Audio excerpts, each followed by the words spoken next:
November 23, 2022. Wala na, tapos na. Window.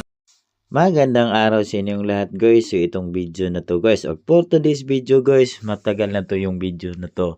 So nakita ko lang guys, post lang natin. Ito yung pop deck namin. At sa sauna to banda guys. So ito yung trabaho natin o ito yung job orders natin. So ngayon ang ganda niya talaga. So dumating kasi yung barko, so ginawan ko lang ng vlog. Pero ito yung dati guys na ipapakita ko sa inyo na hindi yan ganyan kaganda. Pero tayo yung gumawa niyan guys. Bago narating yung ganda na yan. At ito yun guys. Yun. So before yan guys, yan yung hitsura ng barko. So renovation tayo, under retrofitting tayo na assign. Hindi na tayo bumalik ng barko na running vessel. Kaya gusto ko naman dito at saka yung sa sahod din, ayos naman. At dito din tayo nilagay sa kumpanya. So goods naman ang lahat. Medyo bugbugan talaga pero kaya naman. Wala namang mahirap pag inspire tayo lagi sa trabaho natin at mahal natin yung trabaho. So shout out pala sa inyong lahat guys. Kung sa Bisaya guys, buna lang yapon ta sa live ani. So tatagalogin natin para minsan kasi may mag-comment na Tagalog sana partner. So ito na yon. So ito yung ginagawa natin ng window ng sauna guys. So may apat siya na straight edge dyan. So ginawa natin yung apat na straight edge para maiwasan yung pagbingkong para pagkabit natin ng frame.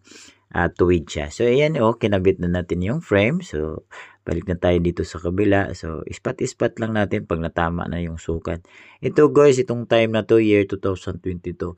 So hindi tayo masyadong nagwi-welding dyan. So fabricate lang talaga tayo.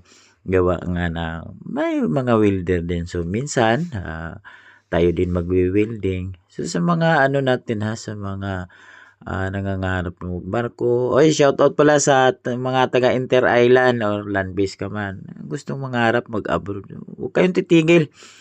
Tuloy lang laban. Kahit mahirap, hayaan lang natin yan. Pagod, tulog yan, ligo kinabukasan, tapos. So, lipat na tayo sa port side, guys. So, pareha pa rin yung mga pamaraan natin ang ginagawa. So, may apat pa rin na straight edge na bakal.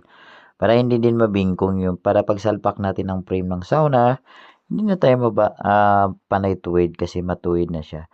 So, ganun lang yung pamaraan natin, guys. So, sa mga baser pala natin sa mga haters, shout out sa inyo. Magbago na kayo 2025 na. So, di baling ibas tayo guys, hayaan lang na natin. So, ipakita ko sa inyo guys yung outcome ng trabaho natin. Yun naman importante. Iba't ibang paraan, basta yung outcome, goods na goods, okay na yun. Yung outcome guys, ayos yung trabaho natin. Yan, so dalawa yan. So, ipapakita ko sa inyo sa dulo yung after talaga guys. So, thank you guys. Buo na lang sa live.